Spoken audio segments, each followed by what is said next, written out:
నేను ఇట్లా చేయాలనుకుంటున్నాను ల్యాండ్ ఎక్విజిషన్, తర్వాత అక్కడ హెల్త్, టూరిజం, స్పోర్ట్స్, స్కిల్స్ ఇంకా చాలా చెప్పారు. I welcome it sir, we welcome it. South Telangana, south of Hyderabad should be developed. My friend has been fighting for it. Akbar Owaisi साहब, पहाड़ी शरीफ के पास, मामडीपल्ली के पास भी अपना एक इरादा था, एक मंशा था कि वहाँ पे भी IT पार्क बनाए. मैं रिक्वेस्ट करना चाहता हूँ चीफ मिनिस्टर साहब से, आप पहाड़ी शरीफ पे भी करिए, जरूर करिए. अगर माहेश्वरम पे भी करिए, पहाड़ी शरीफ पे भी करिए. साहब मैं एक और चीज़ भी कहना चाहता हूँ. और అన్నారు రేపు సవిత గారు రావాలి, మీరు కూడా రండి, పార్టిసిపేట్ చేయండి. ప్రోటోకాల్ పాటిస్తే తప్పకుండా వస్తాం. ప్రోటోకాల్ పాటించండి, వారిని పిలవండి. మేము మీ దగ్గర కూడా వచ్చినాం సార్.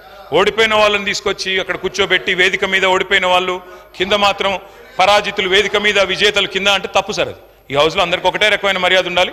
సవితక్కని పిలవండి, ప్రోటోకాల్ పాటించండి, స్థానిక శాసనసభ్యురాలకు గౌరవం ఇవ్వండి, తప్పకుండా వస్తాం. ఎందుకు రామ్ సార్, నిర్మాణాత్మక కార్యక్రమాల్లో 100% వస్తాం. అధ్యక్ష, వారు అన్నారు ఆజామాబాద్ ఇండస్ట్రియల్ ఏరియా గురించి అన్నారు. ఆజామాబాద్ ఇండస్ట్రియల్ ఏరియా గురించి I request the honourable chief minister to please know the facts. Azamabad industrial area allot చేసింది దాదాపు 40-50 ఏళ్ల కిందట, సబ్జెక్టు కరెక్షన్, దశాబ్దాల కిందట.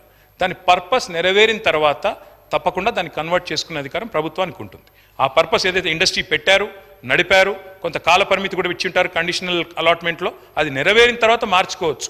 కానీ ఏ పర్పస్తోనైతే ల్యాండ్ ఎక్వైర్ చేశారో ఆ పర్పస్ నెరవేరకుండా మీరు అక్కడేదో వేరే చేస్తానంటే మాత్రం తప్పకుండా చట్టం అడ్డం వస్తుంది. దయచేసి చూసుకోవాలని ముఖ్యమంత్రి గారికి I'm alerting you sir, I'm alerting you, rest is yours. తర్వాత మీరు అన్నారు కొన్ని విషయాలు నాకు సూటిగా సమాధానం చెప్పన్నారు, సూటిగానే చెప్తున్నా.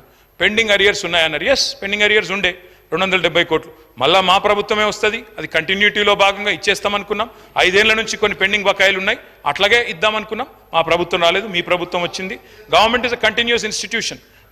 మేము అధికారంలోకి వచ్చినాడు ఫీజు రీయింబర్స్మెంట్ బకాయిలు 1800 ఉండే, మేము క్లియర్ చేయలేదా? It's a continuous institution. ఇవాళ మీరున్నారు, రేపు ఇంకోరు వస్తారు, ఎల్లుండి ఇంకోరు వస్తారు. It's a continuous institution, please remember that. మీరు ఇంకో మాట అన్నారు, ఫస్ట్ ఇయర్ బతుకమ్మ చీరలు పెట్టినప్పుడు సూరత్ ఏదో స్కామ్ ఆడికెళ్ళి కొనుక్కొచ్చిందన్నారు.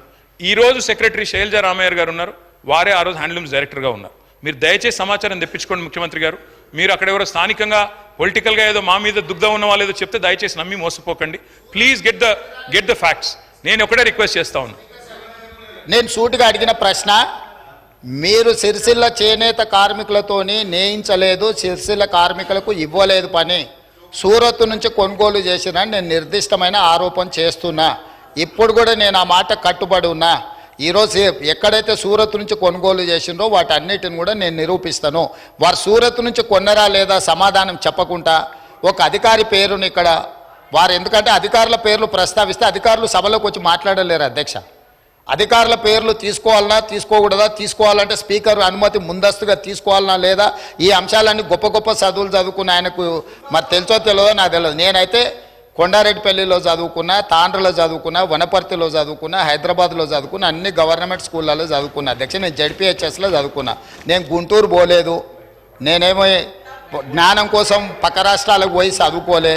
16 జీవో అప్లై చేసినా, ముల్కీ రూల్స్ అప్లై చేసినా, ఏ రూల్ అప్లై చేసినా తెలంగాణ ప్రతి ఉద్యోగానికి నాకు అర్హత ఉంది అధ్యక్ష. గుంటూరులో చదువుకున్న వాళ్ళకి అర్హత ఉందో లేదో తమరే చెప్పండి అధ్యక్ష. స్పీకర్ సార్, నేను గుంటూరులో 11th 12th చదివినా, విజ్ఞానంలో చదివినా, రత్తయ్య గారి దానిలో చదివినా, అన్నీ నేను దాస్తలేను కదా రేవంత్ రెడ్డి గారు. కానీ గుంటూరులో చదువుకుంటే అధ్యక్ష గవర్నమెంట్ ఉద్యోగానికి అప్లై చేయలేను. ప్రైవేట్ రంగంలో ఉద్యోగాలు సంపాదించుకున్నా, ప్రైవేట్ రంగంలో ఆ పాబంద్యం లేదు. గవర్నమెంట్ రంగంలో 610 జీవో, ప్రైవేట్ రంగంలో 610 జీవో వర్తించదు రేవంత్ రెడ్డి గారు. దయచేసి ఇక ఆ పర్సనల్ విషయాలకు నేను పోన్లే. కానీ అధ్యక్ష నేను ఒకటి చెప్తా ఉన్నాను అధ్యక్ష, వారికి సూరత్ విషయం చెప్పారు. First year after the inception programme పెట్టినప్పుడు మొదటి సంవత్సరం జనరల్గా ఎట్లా పనిచేస్తుంది రేవంత్ రెడ్డి గారి సిస్టమ్ అంటే, అక్టోబర్లో దసరా అప్పుడు ఇవ్వాలి, బతుకమ్మ దసరాకి ఇవ్వాలి చీరలు.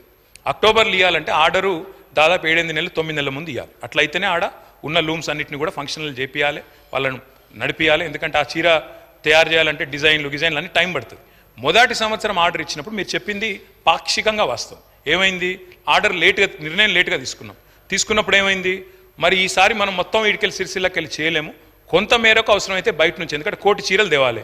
1,000 చీరలు అక్కడ ఉన్న మగ్గాల మీద మొత్తంగా మొదటి సంవత్సరం నిర్ణయం తీసుకోవడంలో జాప్యం జరిగింది. కాబట్టి కేవలం మొదటి సంవత్సరం మాత్రమే కొంత ఆర్డరు బయట నుంచి తెప్పించిన మాట మొదటి సంవత్సరం మాత్రమే. సూరతే కావచ్చు, అది టెండర్ పిలిచినప్పుడు టెండర్లో ఏది వస్తే అది. మీరు అందుకే అంటున్నాను, ఆఫీసర్ పేరు తీసుకున్నారన్నారు. యాక్చువల్లీ అధ్యక్ష నేను కూడా బిజినెస్ రూల్స్ చదివినా, మీరు కావాలంటే ఆఫీసర్లను స్పెషల్ అటెండీస్ కింద పిలవచ్చు, కావాలంటే పిలిపియండి, చర్చ పెట్టండి, నేను వద్దంటలేను. దయచేసి నేను వారితో కోరేది ఏంటంటే ఏమన్నా అనుమానం ఉంటే రేవంత్ రెడ్డి గారు 10 ఏళ్ల పాలన మీద బ్రహ్మాండంగా ఎంక్వైరీ చేయండి, ఎక్కడ తప్పులు జరిగినా మీరు చర్య తీసుకోండి. We welcome it sir, we welcome it. ఆ విషయంలో అనుమానం లేదు. అధ్యక్ష, ఇంకొక 2 విషయాలు అడిగారు వారు. ఎంఎంటీఎస్ అడిగారు, ఎంఎంటీఎస్ ఎయిర్పోర్టు ఉమ్దానగర్ గురించి అడిగారు. ఆ టైంలో అప్పుడున్న ప్రభుత్వంలో కరోనా తర్వాత నిజానికి కొంత ఇబ్బంది అయిన మాట వాస్తవమే.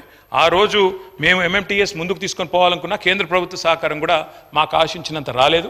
ఇప్పుడు మీరెట్లయితే వివక్షాన్ని నిలబెడుతున్నారో మేము కూడా గట్లే పెట్టినాం. ఈ రోజు మీకు తత్వం బోధపడ్డది, మాకు అప్పుడే అర్థమైంది. కాబట్టి అది మా తప్పు కాదు. చివరిగా అధ్యక్ష, నేను ఇంకొక 10 మినిట్స్లో ముగిస్తాను అధ్యక్ష. నేను ఇంకొక మాట అధ్యక్ష, నిన్న మొన్న నేను పవర్ డిమాండ్ కూడా చర్చ విన్నాను అధ్యక్ష. వారు ఏం చెప్పారు అధ్యక్ష మినిస్టర్ గారు? కేటీఆర్ గారు, మీకు అవకాశము 10 గంటల 7 నిమిషాలకు మీకు అవకాశం ఇచ్చిన. ఇప్పుడు 12:25 అవుతుంది. ఇంటర్వ్యూను ఒక అర్ధగంట జరిగింది. 1 గంట 55 నిమిషాలు ఇప్పటిదాకా మీరు మాట్లాడింది. 1 గంట 55 నిమిషాలు మాట్లాడింది. ప్లీజ్ కన్క్లూడ్ చేయండి సార్. గౌరవ శాసన సభాపతి గారికి I want to keep the record straight on the floor of the assembly అధ్యక్ష.